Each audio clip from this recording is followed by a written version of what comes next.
Insurance claims and underwriting. By the end of this lesson, you should be able to describe the claims adjustment process and the responsibilities of the insured and the insurer, explain the steps in the underwriting process, and discuss the calculation of insurance rates, and last, explain the concept of reinsurance. Regarding insurance claims adjusting, there are types of adjusters. One is agents. Most agents have authority to settle small claims. Staff adjusters, who are employees of the insurer who settle claims. Independent adjusters are third-party experts who are under contract to insurers to adjust claims. And public adjusters. These are third-party experts who work for the insured as opposed to the insurer to negotiate loss settlements. The process of claim adjusting has a few steps. The first is to give notice and file the loss. Next is the insurer's investigation of the loss to determine the amount of damage and the coverage limitations. Next is proof of loss. That can be the insured's sworn statement, contractor's estimates, and finally is payment of the loss or denial of the claim, depending on the situation. Regarding claims, the insured's duties are as follows: filing notice of loss, protect the property and mitigate further damage, provide an inventory of damaged property, file a proof of loss, assist and cooperate with the insurer's investigation, and as well as assist in the subrogation process if applicable. The insurer's options regarding the claims can be payment of cash to settle, replacement with like kind and quality property. The insured can abandon partially damaged property to the insurer so that the total loss can be claimed, or repair or replace any part of its value before the loss, or to its value before the loss. Underwriting. Underwriting is the process of selecting and classifying applicants for insurance. Some basic underwriting principles. The selection of insureds according to the insurer's underwriting standards. The proper balance within each rate classification. For example, below average insureds are balanced with above average insureds so that, on balance, the class rate for the group will be adequate to pay claims and expenses.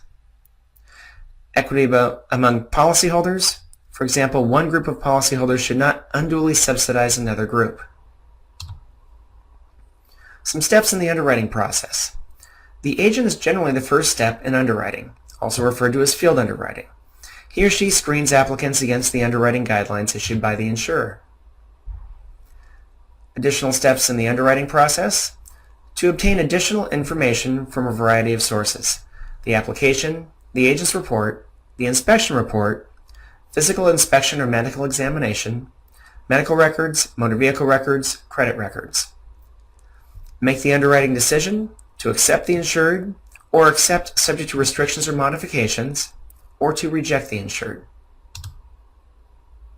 On the topic of rate making, that can be defined as the process of predicting future loss costs and their timing and adding those predictions necessary margins for expenses and profits.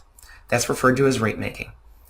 The pure or net rate is an estimate of future loss costs per unit of coverage, and loading is the factor added to cover the insurer's anticipated expenses, profit, and margin for contingencies. Continue with rate making. The gross rate is the pure rate plus the loading factor and is the price charged for unit of coverage or exposure unit. The class rate is the group rate with an average price that applies to each classification of similar insureds. The schedule rate is a specific rate applied to a specific exposure and is used when class rates do not apply. Continue with rate making. The term premium is the price charged for the amount of coverage provided by the policy. The formula is premium equals the rate times units of coverage. So premium is the total price, so the annual expense for homeowners, for example. The rate is the unit of coverage. So if it's $1 per thousand and there are 2,000 units of coverage, the premium would be $2,000. Another rate-making method is used by insurers that's called the loss ratio method. Loss ratios are calculated by dividing losses and loss adjustment expenses incurred by the earned premium. The result is then compared against the expected loss ratio to determine the proper rate. actuary. An actuary is a professional who quantifies future loss probabilities via statistical analysis and assigns premium rates for different underwriting rate categories. So the actuarial process is a mathematical basis for insurance. And this example here is similar to the one that we went over a few slides ago. You can see number of houses in the risk pool, 10,000, average value 80,000. So the total property value is 800 million.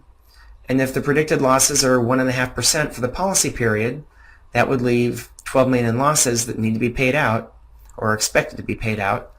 The predicted loss per house is $1,200, so the rate per $100 of value would be $1.50 in that situation. So we have the cost of losses added to the administrative costs, the overhead, reserves for unexpected losses, and the investment gain or loss. And again, there we have the rate per 100 for this example. On the topic of reinsurance, insurance purchased by an insurer or sold to another insurer. There are two main types, facultative and treaties. The first one on this slide is treaty reinsurance. It's a pre-existing agreement between insurer to transfer or cede some types of loss exposures and the reinsurer to accept them. On facultative insurance, each reinsurance contract is written on its own merits and is a matter of individual bargaining between the insurer and the reinsurer. The purchase of an insurance contract on an insurance contract is basically what reinsurance is. Consumers generally do not know their insurance policy is reinsured. The primary company is responsible for claims, and this goes for small as well as large insurance companies that engage in the reinsurance process. So some players in the reinsurance transaction. You have the primary company that cedes to the reinsurer, that's called cession, and if the reinsurer cedes to another reinsurer, that's retrocession.